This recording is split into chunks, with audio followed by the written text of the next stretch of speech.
Want to invite users to your Desklog account? Log into Desklog dashboard.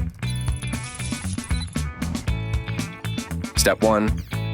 From the dashboard side menu, click on Register and select User. Step 2. Click Create User to invite individual users. Enter their details and select their role and preferred tracking method. The user added successfully.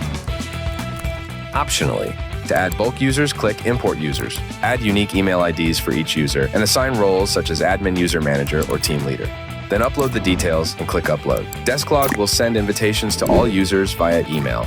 Users can now check their email for the user invitation. Open the invitation mail and click on the link. Enter username and create a password and save.